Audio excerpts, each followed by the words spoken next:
வணக்கம், நான் உங்க சௌமியா பிரவீன்குமார். இன்னைக்கு என்னோட கிச்சன்ல நம்ம என்ன ரெசிபி பார்க்க போறோம்னா எல்லாரோட ஃபேவரட்டான ஒரு ஸ்ட்ரீட் ஃபுட் தான் மசாலா பூரி. இதை எப்படி வீட்லயே பண்றதுன்னு பார்க்கலாம் வாங்க. இது பண்றதுக்கு ஒரு ப்ரெஷர் குக்கர்ல 1 கப்பு ஃப்ரெஷ்ஷான பட்டாணி எடுத்திருக்கேன். உங்ககிட்ட காஞ்ச பட்டாணி இருந்துச்சுன்னா நீங்க ஒரு 8 மணி நேரம் ஊற வச்சு அதை சேர்த்திக்கோங்க. இது கூடவே ஒரு 3 உருளைக்கிழங்க சேர்த்திக்கலாம். இது முழுகிற அளவுக்கு தண்ணி சேர்த்திட்டு இதுக்கு தேவையான அளவு உப்பு போட்டு குக்கரை க்ளோஸ் பண்ணிக்கலாம். ஸ்டீம் வந்ததுக்கு அப்புறமா விசில் போட்டு ஒரு 4 இருந்து 5 விசில் வரைக்கும் விட்டு எடுத்துக்கலாம். இப்ப ஸ்டீம் தானா ரிலீஸ் ஆகிற வரைக்கும் நம்ம வெயிட் பண்ணலாம். அதுக்குள்ள கிரேவிக்கு நாம ஒரு சட்னி ரெடி பண்ணிக்கலாம். அதுக்கு ஒரு மிக்சர் ஜார்ல ஒரு பெரிய வெங்காயம், ஒரு தக்காளி, 2 பச்சை மிளகா, ஒரு கைப்பிடி அளவு புதினா, ஒரு கைப்பிடி அளவு கொத்தமல்லி இலை தண்டோட சேர்த்திக்கலாம். இது கூடவே ஒரு 2 டேபிள் ஸ்பூன் அளவுக்கு பொட்டுக்கடலை, 2 டீஸ்பூன் அளவுக்கு சோம்பு சேர்த்திக்கலாம். இதை தண்ணி இல்லாம மிக்சர் ஜார்ல நல்லா ஃபைன் பேஸ்டா அரைச்சிட்டு வந்துடலாம். இப்ப ஸ்டீம் இறங்கிருச்சு. உருளைக்கிழங்கும் பட்டாணியும் நல்லாவே வெந்துருச்சு. இப்ப நம்ம உருளைக்கிழங்க தோலை உரிச்சு தனியா மசிச்சு எடுத்து வச்சுக்கலாம். இப்போ ஒரு கிரேவி பண்ண போறோம், பொட்டேட்டோ பீஸ் கிரேவி. இந்த குழம்பு பண்றதுக்கு ஒரு கடாயில எண்ணெய் ஆட் பண்ணிட்டு நம்ம அரைச்சு வச்சிருக்க அந்த வெங்காய தக்காளி பேஸ்ட் அது கூட சேர்த்திக்கலாம். இதை நல்லா மிக்ஸ் பண்ணிக்கலாம் எண்ணெயில. இது நல்லா மிக்ஸ் ஆனதுக்கு அப்புறமா இதுக்கு தேவையான அளவு உப்பு ஆட் பண்ணிக்கலாம்.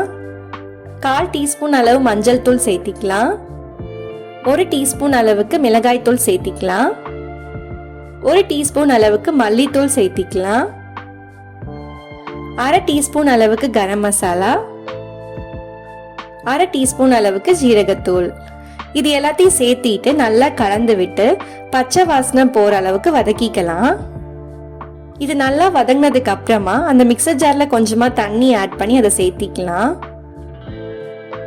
இதுல பொட்டுக்கல்ல ஆட் பண்ணிருக்கனால இந்த குழம்பு நல்லா திக்காயிட்டே இருக்கும்.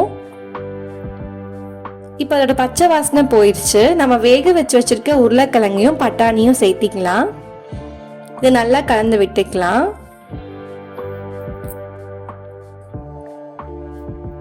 உருளைக்கிழங்க இந்த மாதிரி நல்லா மசிச்சு விட்டுக்கலாம்.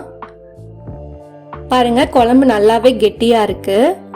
நம்ம இன்னும் கொஞ்சம் கூட தண்ணி ஆட் பண்ணிக்கலாம். அதில் நம்ம உருளைக்கிழங்கு பட்டாணியும் வேக வச்சு வச்சிருக்க அந்த தண்ணியை கூட சேர்த்திக்கலாம். இப்ப தண்ணியை சேர்த்தி விட்டுட்டு நல்லா மிக்ஸ் பண்ணிக்கலாம்.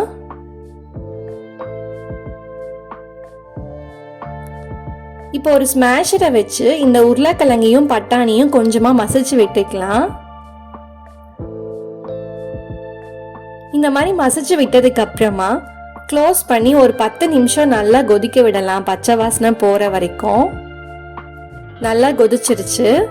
இந்த பட்டாணியும் உருளைக்கிழங்கும் நல்லா கிரேவியோட மிக்ஸ் ஆயிருச்சு. இப்போ உருளைக்கிழங்கு பட்டாணி கிரேவி ரெடி ஆயிடுச்சு. ஸ்டவ் ஆஃப் பண்ணிட்டு நம்ம ரெடிமேட் பானிபூரியை எண்ணெயில பொரிச்சு எடுத்துக்கலாம்.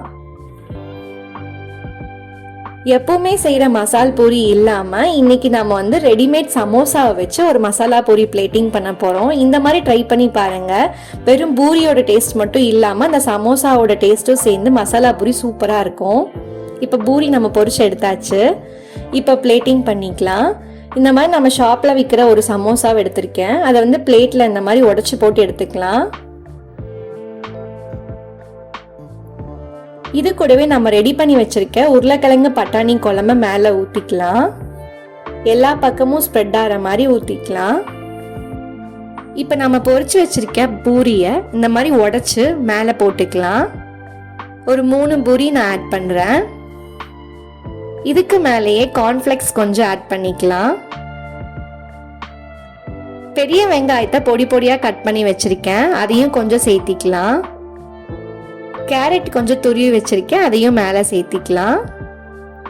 கொஞ்சமா கொத்தமல்லி இலையும் மேலே போட்டுட்டு பொரி இருந்தா பொரியும் சேர்த்திட்டு சர்வ் பண்ணுங்க.